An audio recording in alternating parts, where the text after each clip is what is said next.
Good morning friends. इससे पहले हमने अध्ययन किया था हिंदी की पाठ्य पुस्तक पाठ 10 तुलसीदास जी के दोहे का अध्ययन किया था।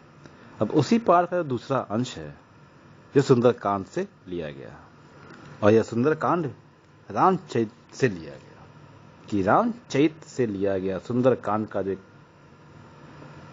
भाग है, उस सुंदरकांड का छोटा सा अंश यहाँ पर प्रस्तुत किया है तुलसीदास जी ने। और इस अंश में उस समय का वर्णन है जब अशोक वाटिका में सीता जी दुखी होकर बैठी हुई हैं और रामदूत हनुमान राम का दूत बनकर वहां आते हैं और पेड़ की झुरमुट में छिप जाते हैं।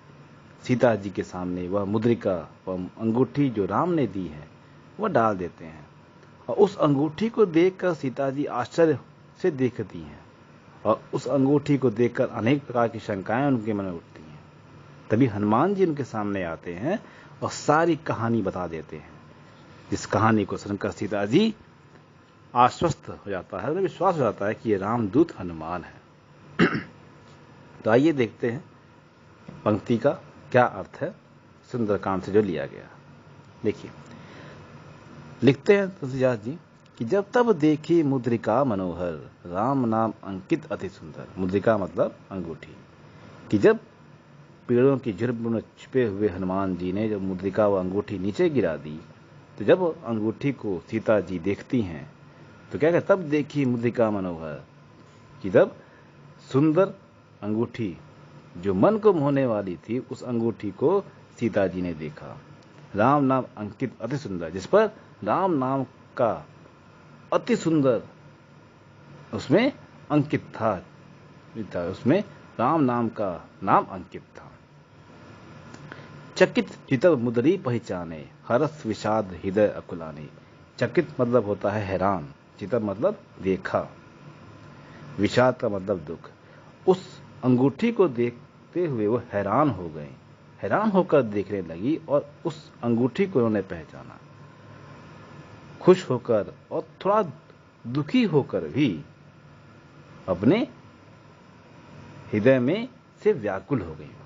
वह हृदय में प्रसन्न और उदास से व्याकुल हो गई। उन्होंने सोचा, उनके मन में बातें आने लगी, सोचने लगी। क्या सोचती हैं कि जीती जो सकई अजय रघुराई, माया ते असी रची न जाए। वो कहती हैं कि अजय मतलब जिसे जीता न जा सके, कि जिस रघुराई को, जिस राम को कोई जीत नहीं सकता और जिस पर कोई माया का वश नहीं चल सकता, माया ते असी रची न जाए, कि जिस राम को कोई जीत नहीं सकता और जिस पर कोई अपनी माया नहीं दिखा सकता, और कोई भी अपनी माया से इस अंगूठी को भी हुबहू नहीं बना सकता। सीता मन विचार कर नाना, मधुर वचन बोले हनुमाना। जब सीता जी के मन में ये सब विचार आ रहे थे, तब हनुमान जी उन्हीं पेड़ों के झुरमुट में बैठकर मधुर वचन बोले। जब उस अंगूठी को देखकर सीता जी के मन में ये सब विचार आने लगे कि जिस राम को कोई जीत नहीं सकता और जिस अंगूठी को अपनी माया से कोई बना नहीं सकता, वो अंगूठी यहाँ कैसे आ गई। वो हैरान थी और आश्चर्य थी उस अंगूठी को वहां देखकर। और तब हनुमान जी पेड़ में छिपकर मधुर वचन बोलते हैं। क्या कहते हैं? रामचंद्र गुण बरने लागा, सुनत ही सीता का दुर्भागा। उन्होंने पेड़ों पर ही छुपकर मधुर वाणी से रामचंद्र जी के गुण का वर्णन करने लगे, जिसे सुनकर सीता जी का दुख दूर हो गया। रामचंद्र गुण बरने लागा, सुनता ही सीता का दुर्भागा। कि पेड़ों में छिपकर हनुमान जी राम जी के गुण का वर्णन करने लगे, जिसे सुनकर सीता जी का दुख दूर हो गया। लागी सुने समन मन लागी, आदहियों ते सब कथा सुनाई। आदहियों मतलब प्रारंभ से। अब उनके द्वारा अपने मुख से किया हुआ वर्णन को सीता जी बड़े ध्यान से सुनने लगी, तभी मन लगाकर उस कहानी को, उस कथा को सुनने लगी। हनुमान जी ने शुरू से लेकर अंत तक सारी कथा सुना दी। श्रवणामृत जे ही कथा सुनाई, कही सुर प्रकट होती किन्माई। तो पूरी कहानी सुनकर सीता माता ने कहा कि आप जो भी हैं मेरे सामने प्रकट हो जाएं।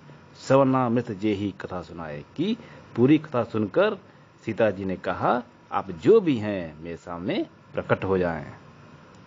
तब हनुमंत निकट चली गऊं, फिरी बैठी मन विस्मय हो। तब हनुमान जी उनके सामने प्रकट हो गए, पेड़ों से उतरकर उनके सामने प्रकट हो गए, और यह देखकर सीता माता जी भयभीत हो गईं। उनके सामने प्रकट होकर उनके पास चले गए, और हनुमान को देखकर वो थोड़ा आश्चर्य में पड़ गए, क्योंकि हनुमान का जो रूप था वो वानर का था। तो उन रूप को देखकर सीता जी आश्चर्य में पड़ गई। रामदूत मैं मातु जान की, सत्य शपथ कवना निधान की। हनुमान जी कहते हैं कि हे माता जानकी मैं रामदूत हूं, कि हे माता जानकी मैं रामदूत हूं, मैं राम का दूत हूं। मैं कवना निधान मतलब राम जी जो कवना निधान है, कवना के सागर हैं, मैं उनकी शपथ लेकर कहता हूं कि मैं राम का दूत हूं, उनका दूत हूं। यह मुद्रिका मातु मैं आनी, दीन ही राम तुमको सैदानी। सैदानी का मतलब परिचय के लिए, कि यह मुद्रिका, यह अंगूठी माता मैं आपके लिए लाया हूं, जिसे श्री राम जी ने यह कहकर दिया है कि इस अंगूठी को देखकर आप मुझे पहचान जाएंगी।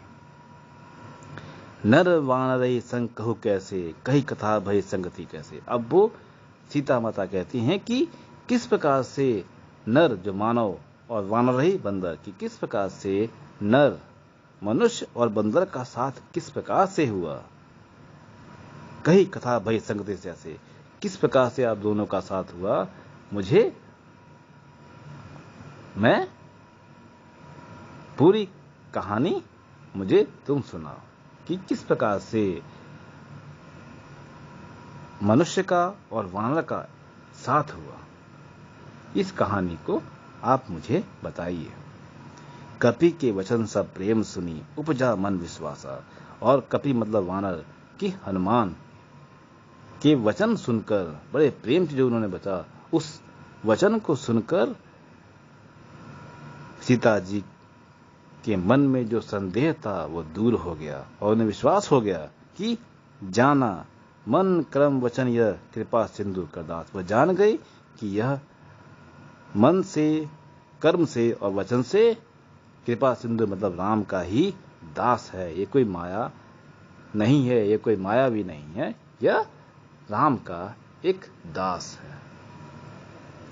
तो ये था सुंदरकांड, जिसमें सुंदरकांड का अंश प्रस्तुत हुआ है, इसमें कि किस प्रकार से हनुमान जी व राम के द्वारा दी गई अंगूठी लेकर आते हैं और सीता जी के विश्वास दिलाते हैं कि मैं रामदूत हनुमान हूं, और सीता जी उन्हें पहचान जाती हैं। आशा करता हूं आप इससे समझ गए होंगे। ओके, धन्यवाद।